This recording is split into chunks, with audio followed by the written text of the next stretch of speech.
नमस्कार, कार्यक्रम मुद्दा में आपका स्वागत है। मैं हूं आपके साथ रविंद्र सिंह। आज का विषय है तालिबान से वार्ता। अफगानिस्तान में तालिबानी कब्जे के बाद पहली बार एक भारतीय प्रतिनिधि मंडल बातचीत के लिए काबुल पहुंचा है। ये डेलीगेशन अफगानिस्तान में दी जा रही मानवीय सहायता पर चर्चा करेगा। भारतीय विदेश मंत्रालय ने एक बयान में कहा कि यह डेलीगेशन इंटरनेशनल कम्युनिटी के प्रतिनिधियों से मुलाकात करेगा जो मानवीय सहायता बांटने में लगी हुई है। भारतीय दल अपनी यात्रा के दौरान उन सभी जगहों पर भी जाएगा जहां पर भारतीय कार्यक्रम और योजनाएं चलाई जा रही हैं। इसके अलावा डेलीगेशन तालिबान के नेताओं से भी मुलाकात करेगा। दुनिया के किसी भी देश ने अब तक तालिबान सरकार को मान्यता नहीं दी है, लेकिन वहां जैसे हालात हैं उसे देखते हुए कई देश उसकी मदद कर रहे हैं। अफगानिस्तान में भारत के कई प्रोजेक्ट्स हैं। भारत ने अफगानिस्तान की काफी मदद की है और वो वहां अमन और स्थिरता चाहता है। इस बार तालिबान ने खुद भारत से संपर्क किया। विदेश मंत्रालय ने पिछले दिनों कहा था कि हमने हमेशा अफगानिस्तान में शांति और स्थिरता को बढ़ावा देना चाहा, इसलिए ये मुलाकात अहम है। आपको बता दें कि पाकिस्तान, अफगानिस्तान और ईरान के मामलों पर विदेश मंत्रालय में joint secretary JP Singh Kabul पहुंची टीम को लीड कर रहे हैं।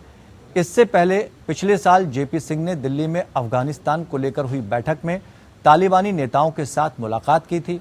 भारत लगातार अफगानिस्तान में गेहूं और दवाइयों के साथ ही कई और तरह की मानवीय सहायता पहुंचा रहा है। अफगानिस्तान में भारतीय दूतावास बंद है, फिर भी भारत अभी तक 20,000 मीट्रिक टन गेहूं, कोविड वैक्सीन की 5 लाख खुराक और 13 टन दवाएं अफगानिस्तान में भेज चुका है। पोलियो के टीके के साथ ही सर्दियों के लिए गर्म कपड़े भी भेजे जा रहे हैं। अफगानिस्तान में तालिबान के कब्जे के बाद भूखमरी जैसे हालात बन गए हैं। सूखे की मार पड़ रही है। देश की आधे से ज्यादा आबादी इसकी चपेट में आ चुकी है। हालात इतने खराब हो गए हैं कि भूखमरी से बचने के लिए अफगानिस्तान के गरीब तबके के लोग अपनी बेटियों को बेचने के लिए मजबूर हैं। ऐसे में भारत के साथ तालिबान की यह वार्ता कितनी महत्वपूर्ण हो जाती है, इसको हम समझने की कोशिश करेंगे अपने इस खास कार्यक्रम मुद्दा में। दो खास मेहमान इस वक्त हमारे साथ जुड़े हुए हैं जिनसे हम इस पूरी चर्चा को आगे बढ़ाएंगे। अशोक सज्जनहार पूर्व राजनयिक हैं, साथ ही संजीव श्रीवास्तव सामरिक मामलों के जानकार हैं। आप दोनों मेहमानों का बहुत बहुत स्वागत है। अशोक जी, आपसे शुरुआत करना चाहेंगे। इस डेलीगेशन की इस मुलाकात को किस तरह से देखें, कितना महत्व रखती है भारत के लिए और क्या महत्व रखती है अफगानिस्तान के लिए? देखिए, बहुत महत्व रखती है। जैसे आपने बिल्कुल ठीक बताया शुरू में, जो ये पहली बार मुलाकात हो रही है। 15 अगस्त को वहां पर तालिबान ने अपना कब्जा कर लिया था। वहां से 17 अगस्त पिछले साल को भारत का राजदूतावास बंद हो गया था। हमारे जो इंडिया बेस्ड पर्सनल थे वो सब वहां से निकल आए थे। जो भी लोकल्स हैं वो हैं वहां पर, वो वहां पर काम देख रहे हैं जी। तो एक हिसाब से जो हमारे वहां पर 4 कॉन्सुलेट्स थे वो बंद हो गए थे और काबुल में जो हमारा राजदूतावास था वो बंद हो गया था पिछले साल। तो उसके बाद ये पहली बार गए हैं, परंतु जैसे आपने बिल्कुल ठीक तरीके से बताया, जो काफी इस अरसे में काफी वहां पर हमने मानवीय सहायता भेजी है, क्योंकि वहां पर एक तो कोविड-19 का जो कहर है वो है, उसमें हमने 5 लाख डोजेस भेजे हैं। उसके बाद बहुत दवाइयां भेजी हैं जो कि डायरेक्टली, क्योंकि वो तो है नहीं, ट्रांसपोर्ट तो है नहीं, यहाँ से एयर फ्लाइट कनेक्टिविटी भी नहीं है, तो इसीलिए या ईरान के थ्रू भेजे हैं या दुबई के थ्रू भेजे हैं ये सब चीजें। और उसके बाद 50,000 टन गेहूं के उसमें 20,000 टन वहां पहुंच गए। तो ये जो पहली उनको जो सहायता है वो दी जा रही है, परंतु मुलाकात पहली है। हमने अब ये कहा है जो ये मानवीय सहायता को कैसे वहां पर डिस्ट्रीब्यूट होना है उसको देखने के लिए, परंतु फिर भी जो जॉइंट सेक्रेटरी पीएआई हैं मिस्टर जेपी सिंह, उनकी मुलाकात जो एक्टिंग फॉरेन मिनिस्टर हैं मिस्टर मुतक्की, उनसे मुलाकात हुई है और भी तालिबान के जो नेता हैं उनसे मुलाकात हुई है। तो यकीनन मैं ये कहूंगा जो ऑब्वियस रीजन, कारण जो है वो तो यही है, जो वहां पर जो सहायता दी जा रही है उसको देखा जाए, परंतु फिर भी जो दोनों देशों के बारे में संबंधों के बारे में बातचीत है उसकी वो बातचीत भी जरूर होगी, क्योंकि तालिबान काफी समय से ये चाहता रहा है जो भारत अपना राजदूतावास वहां पर फिर से शुरू कर दे, परंतु हम देखते हैं जो वहां पर आतंकी जो पाकिस्तान आतंकी गुट हैं, यह भी यूएन सिक्योरिटी काउंसिल की एक रिपोर्ट में आया है, वो वहां पर ट्रेनिंग कर रहे हैं। तो हम नहीं चाहते जो वहां पर हमारा राजदूतावास खुले, किसी प्रकार से हम वहां पर संबंध शुरुआत करें और फिर वहां पर ऐसे ही पाकिस्तान जैसे आतंकी हमले अब उसने शुरू कर दिए हैं कश्मीर में, वहां पर जम्मू कश्मीर की यूनियन टेरिटरी में, अब वहां पर भी ऐसे हों। तो इसीलिए सबसे पहले तो हमको ये पूरी तरीके से वहां से ये एश्योरेंस चाहिए जो वहां पर वो आतंकी घटनाएं हैं जिसके बारे में हम कहते रहे हैं, और फिर वहां पर जो महिलाएं हैं, माइनॉरिटीज हैं, उनके जो हक हैं, उनके हुकूक हैं, उनको प्रिजर्व किया जाए। तो इसके बारे में भी मेरे ख्याल से जरूर बातचीत होगी, हालांकि कहा नहीं गया है। और ये सब चीजें जब हमारी डेलीगेशन वापस आ जाएगी तो तब मंत्रालय में, विदेश मंत्रालय में और प्रधानमंत्री के दफ्तर में इनमें सब में बातें होंगी और आगे कैसे इस बात को आगे पहुंचाया जाए। क्योंकि आखिरी बात मैं यही कहूंगा, जो अफगानिस्तान के जो लोग हैं उनके साथ हमारे संबंध बहुत अच्छे हैं, बहुत सांस्कृतिक हैं, वहाँ की जनता की जो सोच है वो भारत के साथ बहुत पॉजिटिव है। लेकिन जो इस तरह की सरकार है जो बदली है, तो क्या बदले बदले से सरकार नजर आ रहे हैं, इसको भी हमें समझना होगा। संजीव जी, चूंकि पुराने अनुभव बहुत कड़वे रहे हैं अगर देखा जाए अफगानिस्तान के साथ भारत के, अगर हम कांधार केस ले लें उसमें बड़ी मुश्किलों का सामना भारत को करना पड़ा था मसूद अजहर को लेकर जब वहाँ पर प्लेन उतारा गया था। तो उन कड़े अनुभवों को भी ध्यान में रखा जाएगा, कैसे भरोसा जगेगा, कैसे सारी चीजें आगे बढ़ेंगी? देखिए रविंद्र जी, ये जो विजिट हुई है हमारे ऑफिशियल्स की, ये इस विजिट को किसी इस तरीके से नहीं देखा जाना चाहिए कि भारत तालिबान को रिकॉग्नाइज करने जा रहा है, तालिबान की सरकार को रिकॉग्नाइज करने जा रहा है। ये जो विजिट है, जो अफगानिस्तान के जो लोग हैं उनको मानवीय सहायता के लिए दिया जाने वाला जो प्रयास भारत कर रहा है उसके संदर्भ में ही ये विजिट की गई है, जिसमें कि भारत ने अफगानिस्तान को, आप जानते हैं कि पहले ही 20,000 मीट्रिक टन जो गेहूं है, मेडिसिन हैं, कोविड वैक्सीन की जो 5 लाख डोजेस हैं वो भारत ने पहले ही प्रोवाइड कराई हैं। आने वाले समय में भी अफगानिस्तान के लोगों की मानवीय सहायता के लिए भारत अपने जो प्रयास है वो जारी रखेगा, और उस संदर्भ में जो तालिबान की जो सरकार के साथ आगे भी अगर कोई एंगेजमेंट करने की आवश्यकता हुई तो उसे अवश्य किया जाएगा। लेकिन इसका कदापि अर्थ ये नहीं है कि भारत इस तालिबान की जो सरकार के ऊपर भरोसा कर रहा है। मुझे नहीं लगता कि भारत को तालिबान की इस सरकार के ऊपर भरोसा करने की आवश्यकता है, जब तक इस बात की सिक्योरिटी गारंटीज तालिबान की तरफ से नहीं मिल जाती कि अफगानिस्तान की टेरिटरी का इस्तेमाल आतंकवादी पर्पजेस के लिए नहीं किया जाएगा। लेकिन किस तरह से देखा जाए, अगर तालिबान भारत को खुद आमंत्रित कर रहा है, क्योंकि एक तो पहले वाला भारत नहीं रहा, आज दुनिया भारत की तरफ देख रही है। चाहे रशिया और यूक्रेन के युद्ध को लेकर देख लें तो अमेरिका ने हस्तक्षेप की बात करी कि अगर भारत चाहे तो बहुत कुछ कर सकता है। तो ऐसे में भारत का जो रुतबा है, भारत को जो अपना ओहदा है और भारत की जो अपनी पहचान है वो बदली है। अफगानिस्तान की सरकार को अभी चूंकि वहां किसी भी देश ने मान्यता नहीं दी, ऐसे में क्या अफगानिस्तान ये सोच रहा है कि भारत के साथ अगर हम संबंध मजबूत करते हैं तो उसकी अपनी छवि सुधरेगी? देखिए, भारत की छवि बदली है और आतंकवाद के संदर्भ में ये जो नया भारत है, ये आतंकवाद के प्रति जीरो टॉलरेंस की पॉलिसी पे चलने वाला भारत है। और अफगानिस्तान के संदर्भ में भी यही जो जीरो टॉलरेंस की पॉलिसी है वो जारी रहेगी। और आतंकवाद के मुद्दे पर ये जो नया भारत है किसी भी तरीके से कहीं से भी कोई ढिलाई नहीं बरत सकता।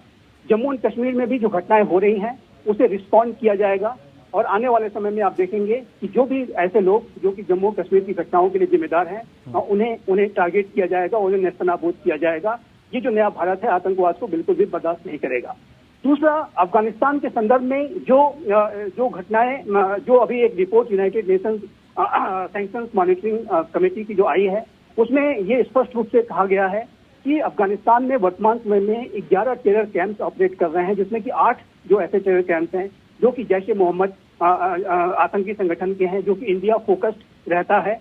और आपने IC-814 की हाईजैकिंग की बात की, मसूद अजहर की बात की। जाहिर है कि उस समय की जो तत्कालीन तालिबान की जो सरकार थी उसकी मदद से ही IC-814 का जो अपहरण जो है आतंकी सफलतापूर्वक कर पाए थे और मसूद अजहर को भारत को छोड़ना पड़ा था। तो भारत उस सारे जो कड़वे अनुभव हैं उसको निसंदेह याद रखेगा और उसका सबक लेते हुए, इसी वजह से मैं कह रहा हूं कि तालिबान के ऊपर भरोसा नहीं किया जा सकता। तालिबान जब तक अपनी कही गई बातों पर अमल करके नहीं दिखाता, जब तक भारत को वो सिक्योरिटी गारंटीज नहीं देता, तब तक मुझे नहीं लगता कि ये जो नया भारत है अफगानिस्तान को रिकॉग्नाइज करने के लिए कोई भी कदम बढ़ाएगा। और जो विश्व का जो जिम्मेदार लोकतांत्रिक राष्ट्र है, चाहे अमेरिका हो, यूरोपियन देश हो, अन्य जो रिस्पॉन्सिबल कंट्रीज हैं, वो भी मुझे नहीं लगता कि तालिबान को रिकॉग्नाइज करने की तरफ कदम बढ़ाएंगे। तालिबान को लेकर के काफी सावधानी पूर्वक पूरी इंटरनेशनल कम्युनिटी जो है ऑपरेट कर रही है और तालिबान के हर एक स्टेप को बहुत बारीकी से अध्ययन किया जा रहा है और दुर्भाग्य से जो संकेत मिल रहे हैं वो संकेत अच्छे नहीं है। महिलाओं के ऊपर दमन की घटनाएं बढ़ रही हैं। अभी जो यूनाइटेड नेशंस की जो रिपोर्ट आई है उससे भी ये पता चलता है कि अफगानिस्तान की टेरिटरी पर टेरर कैंप्स ऑपरेट कर रहे हैं। इस वजह से मुझे लगता है कि जहां तक तालिबान के रिकॉग्नाइज करने का प्रश्न है वो अभी बहुत दूर की बात है। अभी वर्तमान समय में ये जो एंगेजमेंट है वो सिर्फ ह्यूमैनिटेरियन पर्पजेस को ध्यान में रखते हुए है। लेकिन साथ ही साथ मैं ये अवश्य कहूंगा कि जो अफगानिस्तान के जो लोग हैं, जैसा कि एम्बेसडर सज्जन हार सर ने कहा कि अफगानिस्तान के जो लोग हैं उनके बीच में भारत के प्रति बहुत ही अच्छी सद्भावना है। भारत और अफगानिस्तान की सिविलाइजेशनल टाइज हैं और भारत उन संपर्कों को बनाए रखना चाहेगा। 2001 से और 15 अगस्त पिछले वर्ष तक जो भारत का जो एंगेजमेंट अफगानिस्तान के साथ रहा है वो बहुत बड़ा रहा है। भारत ने अफगानिस्तान के रिकंस्ट्रक्शन के लिए $3 बिलियन से भी ज्यादा की राशि खर्च की थी। अपने वर्कर्स को, उनके जीवन को भी जो है खतरे में डालते हुए वहां पर भेजा था। और चाहे वो अफगानिस्तान की पार्लियामेंट हो, चाहे वो डैम्स हो, सलमा डैम हो, अन्य जो इंफ्रास्ट्रक्चर है उसको बनाने का कार्य भारत ने किया था। यहाँ तक कि चाबहार पोर्ट को जो भारत ईरान के में बना रहा है उसका भी एक बड़ा लक्ष्य है कि अफगानिस्तान में भारत का जो एक्सेस है वो बढ़े। तो अफगानिस्तान के पुनर्निर्माण के लिए, उसके विकास के लिए भारत कमिटेड है, आज भी कमिटेड है और अफगानिस्तान के लोगों के साथ भारत अपना संपर्क बनाए रखना चाहेगा। और उस लिहाज से अगर देखें तो भारत के जो ऑफिसर्स की जो विजिट है वो मददगार साबित हो सकती है। मुझे लगता है कि भारत को अफगानिस्तान के लोगों के ध्यान में रखते हुए अफगानिस्तान के साथ अपने एंगेजमेंट को बनाए रखने की जरूरत है। लेकिन जहां तक रिकॉग्निशन की बात है, मुझे नहीं लगता कि तालिबान को ये आसानी से मिलने जा रहा है। जी बिल्कुल, ये बड़ी बातें हैं जो अफगानिस्तान के संदर्भ में हम इसको समझ सकते हैं। लेकिन डेलीगेशन गया है अफगानिस्तान की सरकार, जो तालिबान सरकार है उसको अंतर्राष्ट्रीय स्तर पर अभी तक मान्यता नहीं मिली है। ऐसे में जो डेलीगेशन पहुंचा है और भारत की जो पहचान है उसको हम किस तरह से देख रहे हैं, कितना सही इसको हम मानेंगे। लेकिन बहुत सारे कड़वे अनुभवों पर भी हमने बात की, जो पिछले अनुभव काफ़ी कड़वे रहे हैं, उस तरह से अगर हम आगे बढ़ते हैं तो क्या उसमें कुछ नुकसान भी उठाना पड़ सकता है। लेकिन भारत बहुत सोच समझ के कदम आगे बढ़ा है। तालिबान से जो वार्ता शुरू होने जा रही है वार्ता की, उसके मायने क्या है और उसका असर क्या आने वाले समय में देखने को मिलेगा। अशोक सज्जनहार जी, चूंकि ये डेलीगेशन यहाँ पहुँचा है और अगर हम अफगानिस्तान में तालिबान सरकार की बात करें, मान्यता नहीं भी मिली है, इसको कितना सही मानते हैं और इससे भारत को क्या फायदा होगा? नहीं, मैं तो बिल्कुल बहुत ही सही मानता हूं। बहुत ही अच्छा स्टेप है, ठीक स्टेप है। क्योंकि जैसे हम पहले भी बात कर रहे थे, संजीव जी ने बताया, आपने बताया और बिल्कुल ठीक कहा, जो अफगानिस्तान के जो लोग हैं उनके साथ हमारे बहुत ही पुराने संबंध हैं। तो इसीलिए हमको उनको ऐसा तो कर नहीं सकते जो एकदम हटा दिया जाए। और हमारी अपनी सुरक्षा के लिए ये बहुत ही महत्वपूर्ण है, क्योंकि वहां पर अगर ऐसे वहां पर ट्रेनिंग कैंप्स बन रहे हैं जहां पर कि इनको ट्रेनिंग मिल रही है और वो भारत के विरुद्ध काम कर सकते हैं, तो हमारी सुरक्षा के लिए बहुत ये हानिकारक मैंने ये सवाल सज्जनहार जी इसलिए भी पूछा क्योंकि तालिबान सरकार को अभी तक मान्यता नहीं मिली है और तालिबान को लेकर जो कैंप की बात आपने की, चाहे जैश ए मोहम्मद के हों चाहे किसी दूसरे के हों, जिस तरह के कैंप चल रहे हैं, भारत को तो खतरा बढ़ेगा। तो क्या इस तरह की सहायता करके भारत इन चीज़ों पर कहीं ना कहीं तालिबान को कसने की कोशिश करेगा कि आपको ध्यान रखना होगा, हमारी जो आतंक को लेकर जीरो टॉलरेंस की नीति है उस पर भी आपको सोचना होगा? रविंद्र जी, बात ऐसी है जो भारत कभी ऐसी क्विड प्रो को नहीं देखता है। अब अगर श्रीलंका में हम उनकी सहायता कर रहे हैं तो हम उनसे ये नहीं अपेक्षा करते हैं जो वो भारत की तरफ, ये अगर उनकी अपनी आप भारत की तरफ जो वहाँ के लोग हैं वहाँ के वो करते हैं, अच्छे हमारे संबंध होते हैं, बड़ी अच्छी बात है। परंतु हमारा इतना ज्यादा ट्रांजैक्शनल एंगेजमेंट नहीं होता है जो हम आपके लिए कर रहे हैं। तो हम आपसे एक्सपेक्ट करते हैं जो ये आप ऐसा नहीं होता है। और जैसे अभी बताया, हमने $3 बिलियन का वहां पर पिछले 20 साल में हमने इन्वेस्टमेंट किया है। वो कोई ऐसा कमर्शियल इन्वेस्टमेंट नहीं था, चाहे वो इंडिया अफगानिस्तान फ्रेंडशिप डैम हो, पूले कुमरी वहां पर जो ट्रांसमिशन लाइन हो, या ये जाहिदान से ऊपर जाकर दिलाराम वाला जो एक्सप्रेसवे हो। तो उससे हमारा ये कोई कमर्शियल चीज नहीं थी जो हम वहां पर इन्वेस्ट कर रहे हैं और उसका हमको कोई कमर्शियल फायदा मिलेगा। तो इसीलिए सहायता जो है वो तो हम पहले करते जा रहे हैं, परंतु उसके बाद हम जाकर आपने जहां तक कहा है मान्यता की बात है, बिल्कुल ठीक बात है, जो किसी भी देश ने मान्यता नहीं दी है, परंतु एंगेज सभी देश जो पड़ोसी देश हैं वो कर रहे हैं उनके साथ। केवल एक तजिकिस्तान है जो कि नहीं कर रहा है, परंतु अगर आप देखें और ईरान है, जो भी उनके पड़ोसी देश हैं, पाकिस्तान को तो आप छोड़ ही दीजिएगा, तो उनके जो पड़ोसी देश हैं वो उनके साथ एंगेज कर रहे हैं। दूसरी बात आपको जो ध्यान में रखनी है, जो आपके सुनने वाले हैं, देखने वाले हैं, जो पहले जब वहां से अमेरिका को निकलना पड़ा था और तालिबान आया था, तो इमरान खान जो पाकिस्तान के प्रधानमंत्री थे, उन्होंने कहा था जो उन्होंने अपनी गुलामी की जंजीरों को, बेड़ियों को उन्होंने काट दिया है। अभी हम देख रहे हैं जो पाकिस्तान और ये जो तालिबान सरकार है उनके बीच के संबंध इतने खराब हो गए हैं, जो वहां पर वो बमबारी कर रहे हैं। तहरीक तालिबान पाकिस्तान यहाँ पर अफगानिस्तान में है और वो पाकिस्तान के विरुद्ध बहुत उन्होंने ऐसे किए हैं, अटैक्स किए हैं। आपको याद होगा जो इधर दासू डैम में जो चीनी 9 इंजीनियर्स मारे गए थे, वो भी टीटीपी ने ही कहा था जो वो उन्होंने अटैक किया है। और यहाँ तक पाकिस्तान की आर्मी के विरुद्ध इतने ज्यादा अटैक हुए हैं, जो इन दोनों देशों के बीच का जो संबंध है वो बड़े खराब हो गए हैं। वहां पर उन्होंने हवाई हमले भी किए हैं पाकिस्तान की एयरफोर्स ने, और तालिबान ने उनको ये चेतावनी भी दी है जो अगर आप ये करते रहेंगे तो हमको भी इसका जवाब देना पड़ेगा। दूसरी बात है, ड्यूरेंट लाइन कभी भी तालिबान ने मानी नहीं है, ड्यूरेंट लाइन जो कि पाकिस्तान और अफगानिस्तान के बीच में है। तो इसीलिए हम जब ये देखते हैं जो उन दोनों देशों के बीच में तालिबान में और पाकिस्तान में संबंध जो खराब हो रहे हैं, तो उसमें उसको मालूम है, तालिबान को मालूम है, भारत एक ऐसा देश है जो बिना किसी उसके बदले में कुछ चाहे अफगानिस्तान के लोगों के लिए वो सहायता वो करता रहा है और कर सकता है। इसीलिए तालिबान चाहता है जो भारत वहां पर वापस फिर से आए, अपना एस्टैब्लिशमेंट करे। अभी उसके बारे में कोई बातचीत परोक्ष रूप से नहीं होगी, परंतु हम ये जरूर चाहेंगे जो तालिबान अपनी क्षेत्र में वहां पर आतंकवाद को एकदम दबा कर रखे। और ये बात जरूर जब गए हैं, क्योंकि आपने एक बड़ी बात कही, उस पेज को भी संजीव जी हम थोड़ा आपसे समझना चाहेंगे कि तालिबान सरकार के साथ आतंकियों के संबंध एक तरफ हैं और पाकिस्तान के साथ अफगानिस्तान के संबंध एक तरफ हैं, दूसरी तरफ भारत के साथ संबंध अलग है। अंतर्राष्ट्रीय स्तर पर अफगानिस्तान अपनी छवि को भी साफ करने की कोशिश कर रहा है, क्योंकि कई लोगों से, कई डेलीगेशन से वो मुलाकात कर चुका है। तो किस तरह की नीति अफगानिस्तान में तालिबान सरकार अपना रही है कि एक तरफ आतंकवाद भी है, पाकिस्तान भी है, चाइना भी है, और दूसरी तरफ अपनी छवि को साफ करने की कोशिश कर रहे हैं अंतर्राष्ट्रीय स्तर पर जो डेलीगेशन पहुंच रहे हैं उनसे मुलाकात कर। तो ये पॉलिसी क्या हो सकती है? देखिए रविंद्र जी, जो तालिबान की जो सरकार है उसने जो काबुल की सत्ता पर फोर्सफुल टेक ओवर किया, ये बात बिल्कुल स्पष्ट है, और उसे इसी वजह से अंतर्राष्ट्रीय समुदाय ने मान्यता नहीं दी।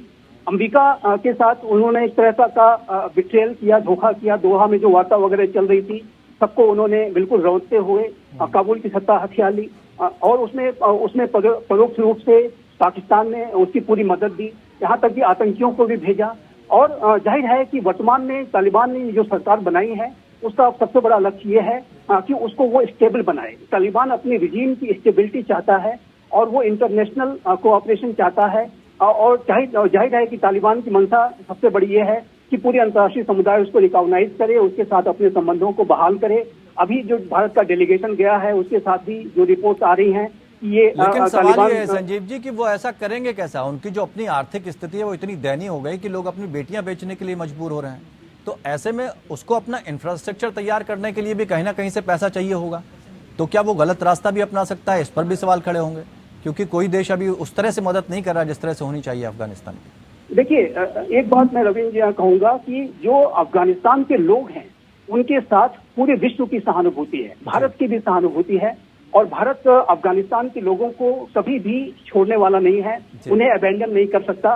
भारत और अफगानिस्तान के सिविलाइजेशनल टाइज हैं, और ये जो विजिट हुई है भारत की वो उसी ह्यूमैनिटेरियन अप्रोच को ध्यान में रखते हुए ही की गई है।